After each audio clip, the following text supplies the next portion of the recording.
श्री शिवाय नमस्तु भीम हर हर महादेव। स्वागत है आपका हमारे चैनल वास्तविक जानकारी पर। दोस्तों, आप सभी लोगों को वट सावित्री अमावस्या की बहुत बहुत हार्दिक शुभकामनाएं। दोस्तों, वट सावित्री अमावस्या साल में सिर्फ एक बार आती है और इसीलिए दोस्तों ये वाला दिन विशेष रूप से सुहागन माताओं बहनों के लिए बहुत ही ज्यादा विशेष होता है और महत्वपूर्ण होता है। तो दोस्तों, आप सभी लोग जानते हो कि पंडित जी ने अपनी अभी की ही कथा में एक गमले में शिवलिंग बनाने वाला यहां पर उपाय बताया हुआ है। तो भाई, किसी ने पूछा क्या हम इस उपाय को इस वट सावित्री अमावस्या के दिन कर सकते हैं और कर सकते हैं तो भाई किस समय कर सकते हैं, किस समय तक कर सकते हैं और क्या हम लोग बड़ के पेड़ के नीचे भी इस दिन ये वाला उपाय कर सकते हैं? क्योंकि पंडित जी ने खुद बोला हुआ है इस वाले उपाय को या तो आप किसी पेड़ के नीचे कर सकते हो या तो गमले के अंदर कर सकते हो। ठीक है, तो ये सारी जानकारी हम आपको इस वीडियो में देंगे, साथ ही में इस उपाय को अच्छे से भी समझाएंगे ताकि आप लोग इस उपाय को कर सको। अब दोस्तों, ये वाला उपाय आप लोगों को किसी लिए करना है, सबसे पहले तो वो सुन लो। तो देखो, बहुत सारे घरों में ऐसा होता है कि दुख और बंद होने का नाम ही नहीं लेती है। उनके घर में हमेशा कुछ ना कुछ ऐसी परेशानियां चलती ही रहती है जिससे कि वो हमेशा परेशान बने रहते हैं। चाहे वह धन से जुड़ी हुई समस्या हो, चाहे घर में लड़ाई झगड़ा हो, चाहे घर में रोग और बीमारी हो, किसी भी तरह की अगर आपके जीवन में घर परिवार में दुख और तकलीफ चल रही है तो भाई आप लोगों के लिए ये गमले में शिवलिंग बनाने वाला उपाय आप लोगों को जरूर करना चाहिए। और ये बात हम आपको वापस से बता देते हैं कि जो भी पंडित जी नया उपाय बताते हैं उस नए उपाय को करने का जो फल है वो आपको बहुत ही जल्दी और बहुत का होकर मिलता है। इसीलिए बहुत सारे लोग कुछ ना कुछ पूछते रहते हैं कि इस उपाय में हमें ये कैसे करना है, इस उपाय में हमें वो कैसे करना है। तो आप सभी लोगों से एक निवेदन है कि आप वीडियो को अगर पूरा देखेंगे तो आपका एक भी प्रश्न निकल कर नहीं आएगा, क्योंकि हम जो भी वीडियो बनाते हैं वो पूरे एक उपाय के ऊपर ही बनाते हैं। तो इस वीडियो में हम आपको इस गमले में शिवलिंग बनाने वाले उपाय को यहाँ पर अच्छे से समझा देते हैं कि आपको इस वट सावित्री अमावस्या के दिन इस वाले उपाय को कैसे करना है। तो सबसे पहले चीज दोस्तों, हम लोग ये जान लेते हैं कि आखिर इस गमले में शिवलिंग बनाने वाले उपाय को इस वट सावित्री अमावस्या के दिन आखिर करना किसको होगा। तो देखो, यहाँ पर हम आपको बता दें ये वाला उपाय विशेष रूप से घर की जो बड़ी माताएं बहनें होंगी उनको करना है। घर की सभी माताओं बहनों को नहीं करना है। घर की जो बड़ी माता बहन हो उन माता बहनों में से कोई भी एक माता बहन अपने पूरे घर परिवार के लिए इस वाले उपाय को कर सकती है। निश्चित सी बात है कि आपको इस उपाय को करने का फल बहुत ही जल्दी मिलने वाला है, क्योंकि वट सावित्री अमावस्या बार बार नहीं आती है। ये बहुत ही बड़ा दिन होता है। इस दिन सुहागन महिलाएं व्रत धारण करती है अपने पति की लंबी आयु के लिए। दोस्तों, इस वाले दिन को आप लोगों को अपने हाथ से नहीं जाने देना चाहिए। आपकी वट सावित्री की पूजा अलग रहेगी और उपाय अलग रहेगा, इस बात का ध्यान रखना। अगर आप लोग इस वाले उपाय को करने वाले हो तो देखो, सबसे पहली चीज इस वाले उपाय को करने के लिए पंडित जी ने 2 जगह बताई हुई है। पहला तो है कोई भी ऐसा पेड़ जो कि पूजनीय हो उसके नीचे आप लोग ये वाला उपाय कर सकते हो। बेलपत्री, शमी या पीपल या बड़ का पेड़, जो भी पेड़ पूजनीय है उनके नीचे आप लोग ये वाला उपाय कर सकते हो। दूसरा जो स्थान है वो है दोस्तों आपके घर में जो गमला होता है स्थान, गमले में कोई भी पौधा लगा हुआ चल जाएगा, पर गमले के अंदर तुलसी जी का पौधा नहीं होना चाहिए। अगर गमले के अंदर तुलसी का पौधा लगा हुआ है तो आप उसमें ये वाला उपाय नहीं कर सकते। इस बात का विशेष रूप से आप लोग ध्यान रखिएगा। तो आप लोगों को करना क्या है, अगर आप इस दिन बड़ के पेड़ के नीचे भी इस वाले उपाय को करना चाहते हैं तो बिल्कुल कर सकते हैं, पर जो पूजन आपकी इस जहां पर पूजन हो रही है उससे थोड़ा अलग हटकर कीजिएगा। पूजन आपकी अलग होगी और उपाय थोड़ा अलग होगा।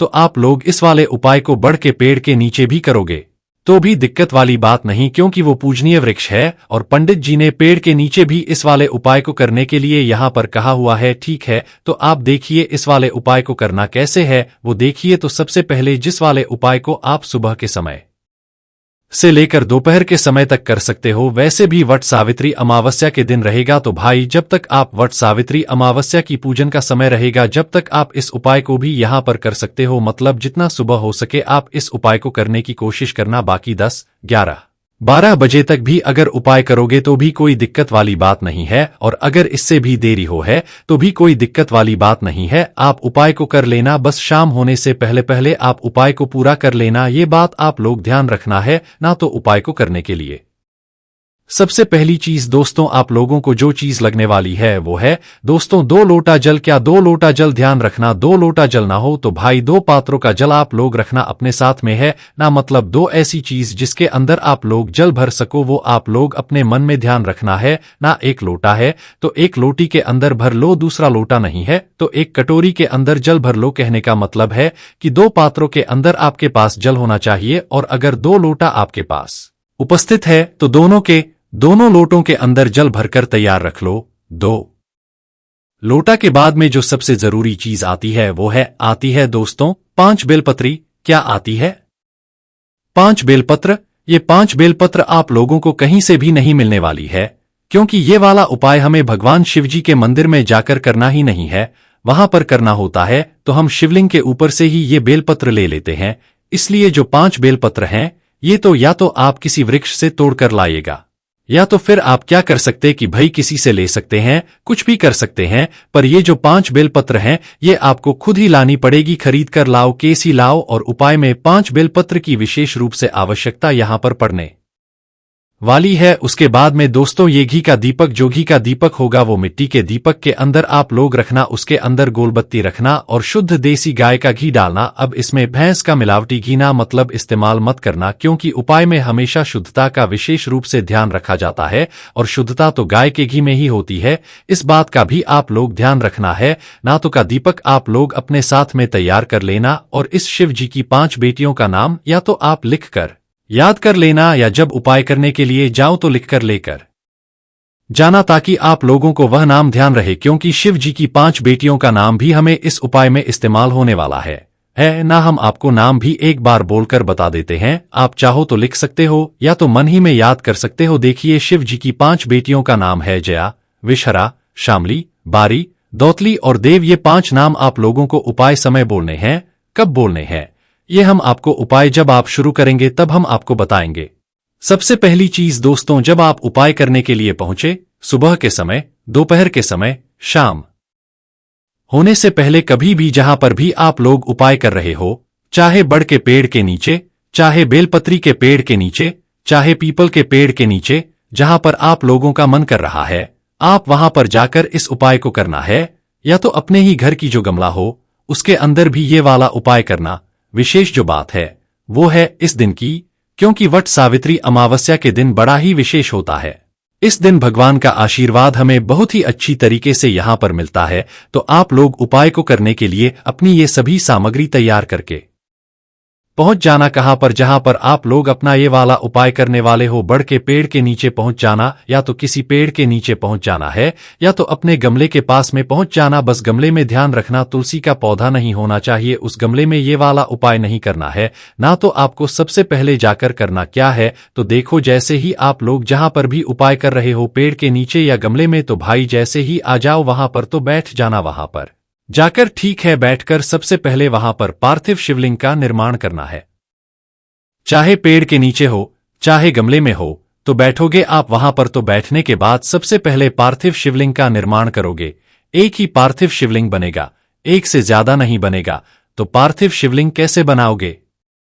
मात्र जो पेड़ के नीचे की मिट्टी होगी, भले ही थोड़ी सी ही क्यों ना मिट्टी हो, चाहे गमले की मिट्टी होगी, उसी गमले की मिट्टी को या पेड़ की मिट्टी को थोड़ा सा ऊपर की ओर उठाकर आपको उस एक शिवलिंग का आकार दे देना है। मात्र इतना सा आपको काम करना है और आपका जो पार्थिव शिवलिंग है वो तैयार हो जाएगा।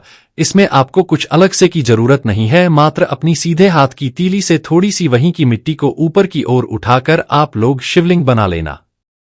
मतलब पार्थिव शिवलिंग बना लेना, एक शिवलिंग बनेगा, इससे ज्यादा नहीं बनेगा। जैसे ही आपको एक पार्थिव शिवलिंग पेड़ के नीचे बन जाता है या गमले में बन जाता है, उसके बाद में अब आपको जो है अपनी पूजन करना यहां पर शुरू करना है। तो जैसे ही पार्थिव शिवलिंग बनता है, अपनी जगह 5 बेलपत्र निकाल लो जो आप उपाय को करने के लिए लेकर आए हुए हो। अपनी ये जो 5 बेलपत्र है ये आपको इसी पार्थिव शिवलिंग के ऊपर समर्पित। पर कैसे समर्पित करना है, तो देखो ये जो 5 बेलपत्र हैं, एक बेलपत्र को एक बेटी का नाम लेते हुए आपको यहां पर समर्पित करना है। हमने आपसे बोला हुआ था ना कि भाई हर बेटी के नाम आपको यहां पर याद रखना है। शिवजी की 5 बेटियों का नाम आपको यहां पर याद रखना है। तो देखिए हर बेलपत्र को समर्पित करते समय आपको शिवजी की 5 बेटियों का नाम मतलब बोलते जाना है। जैसे कि आप सबसे पहले अपनी एक बेलपत्र निकालना है और डंडी का मुख अपनी तरफ जो है करके समर्पित करते जाना उस भारतीय शिवलिंग के ऊपर। तो क्या करोगे? सबसे पहले अपनी पहली पत्र उठाना और जया नाम से उसे चढ़ा देना। उसके बाद में अपनी दूसरी बेलपत्र उठाना, उसे विषहरा नाम से चढ़ा देना। उसके बाद में अपनी तीसरी बेलपत्र उठाना और उसे शामली बाली के नाम से चढ़ा देना। उसके बाद में अपनी चौथी बेलपत्र को उठाना और चौथी बेलपत्र को आप देवतली के नाम से उस पार्थिव शिवलिंग पर चढ़ा देना। उसके बाद में आपकी जो पांचवी और आखिरी शिवलिंग होगी, इसको भी आप लोग देव के नाम से उस पार्थिव शिवलिंग के ऊपर चढ़ा देना। मतलब कि हर एक बेलपत्र को आपको जब चढ़ाना है, जब आप शिव जी की एक एक बेटी का नाम ले लो और जो जैसे जैसे हमने आपको नाम बताया, जैसे जैसे बेलपत्र चढ़ाने को बताया है, वैसे ही आपको चढ़ाना है। एक साथ नहीं चढ़ाना है, एक एक बेलपत्र चढ़ाना है अपनी तरफ करके और शिव जी की एक एक बेटी का नाम भी यहाँ पर आपको लेते जाना है। जैसे ही आपकी यह 5 बेलपत्र चढ़ जाती है, तो भाई 5 बेलपत्र चढ़ने के बाद आपको क्या करना है कि आप जो अपने साथ 2 लोटा जल लेकर आए हुए हो या 2 पात्रों में जो जल लेकर आए हुए, देखो 2 अलग अलग जगह पे आपको जल लेकर आना है। 2 लोटा अलग से लेकर आना या तो 2 पात्र अलग से लेकर आना है ना, पर 2 पात्रों में आपका जल चाहिए। तो आपको करना क्या है, जो 5 बेलपत्र अभी आपने अपने पार्थिव शिवलिंग के ऊपर चढ़ाए हुए हैं, इसी पार्थिव शिवलिंग के ऊपर इन्हीं 5 बेलपत्र के ऊपर आपको अपना वह दोनों लोटा जल जो है ऊपर कर लेना है। ठीक है, मतलब यह जो 2 पात्रों का जल है, 2 लोटों का जल है, यह आपको आमने सामने कर लेना है अपनी उस पार्थिव शिवलिंग के ऊपर। ठीक है, जहां पर भी आप उपाय कर रहे हो, पेड़ के नीचे चाहे गमले में, आपको दोनों पात्रों का जो जल है, दोनों पात्रों को एक दूसरे के आमने सामने यहां पर कर लेना है। जब आप जल अपने पार्थिव शिवलिंग के ऊपर या उन 5 बेलपत्रों के ऊपर चढ़ाने जा रहे हो, ठीक है, आमने सामने करके आप लोग अपने उन लोटों से एक धारा से जल चढ़ाना शुरू करना और धीरे धीरे करके पूरा आप लोग जल चढ़ा देना। चाहे आप जो भी पात्र लेकर आए हुए हो, उनसे एक धारा से धीरे धीरे करके आप लोग पूरा जल यहां पर जो है चढ़ा देना। जैसे ही आप लोगों का ये जो जल है ये पूरा चढ़ जाता है, उसके बाद में आप जो अपने साथ में घी का दीपक लेकर आए हुए हो, उस दीपक को यहां पर आप लोग जला लो। देखो, दीपक को पहले भी जला सकते हो और अभी भी जला सकते हो, है ना। तो जैसे ही जल चढ़ जाए, उसके बाद में आप अपना वह दीपक जो है अपनी माचिस से जलाना है ना। इस दीपक को घर से जलाकर नहीं लेकर आना, इस बात का ध्यान रखना। तो दीपक को जलाना और दीपक को जलाने के बाद क्या करना है आप लोगों को, वहीं पर उस पार्थिव शिवलिंग की आरती उतार कर पूजन करके आप लोग वहां पर रख देना। जैसे ही आपको ये दीपक रखा जाता है, उसके बाद में भगवान से हाथ जोड़कर एक बार प्रार्थना जरूर कर लेना कि भगवान, हमारे घर में ये दुख और परेशानी चल रही है, आप इसको दूर करें। हमारी ये मनोकामना है, आप इसको दूर करें। आप अपने घर परिवार की सुख और शांति के लिए वाला उपाय करें। तो भगवान से प्रार्थना करें कि आपका आशीर्वाद हमेशा हमारे घर परिवार पर बनाए रखिएगा, ताकि हमारे हर एक घर पर कभी कोई दुविधा ना आए और सुख और शांति सदैव बना रहे। ऐसी आपको प्रार्थना करके वहीं पर भगवान को एक बार थूक दे देना है, उनसे प्रार्थना कर लेना है।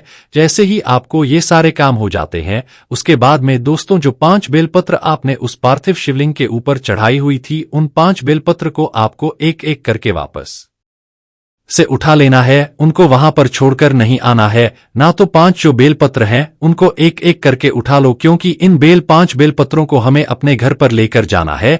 ये भगवान शिव जी का आशीर्वाद हमारे जाएगा। तो इस बात का ध्यान रखना। और जो शिवलिंग आपने यहां पर बनाया हुआ है, इसका आपको विसर्जन करना है। पर विसर्जन जब करना है, जो दीपक आपने जलाया हुआ है वह जब तक ठंडा ना हो जाए, मतलब अपने आप बुझ ना जाए, जब तक आपको पार्थिव शिवलिंग का विसर्जन नहीं करना है। और जैसे ही वह दीपक मतलब पूरा हो जाता है, बुझ जाता है, ठंडा हो जाता है, तो फिर आप उस पारदर्शी शिवलिंग का विसर्जन कर सकते हो। बाद में आकर भी कर सकते हो या वहीं पर बैठकर भी कर सकते हो। बस वह 5 पत्र को आपको उठाना है, उठाकर उन्हें अपने घर पर लेकर आ जाना है। घर पर लाने के बाद इन 5 पत्रों को किसी ऐसे स्थान पर रखना जो कि बहुत ही शुद्ध हो, अच्छी जगह हो, है ना, या भगवान वाले स्थान पर जाकर अपनी इन 5 बेल पत्रों को रख देना। ऐसे किसी पात्र में रखना या तो किसी एक अच्छे से कपड़े में ऐसे रख देना, बांधकर नहीं रखना, ऐसे ही खोलकर रख देना। बस 5 बेल पत्रों को एक साथ ही रखना। इनके अंदर भगवान शिव जी का आशीर्वाद यहां पर अब रहेगा। अब ये जब तक आपके घर में रहेंगे, जब तक आपके घर में कोई भी दुख और परेशानी नहीं आने वाली। इसलिए इन 5 बेलपत्रों का आप लोग विशेष रूप से ध्यान रखना। तो देखिए, ये 5 बेलपत्र हमें अपने घर पर कब तक रखना है।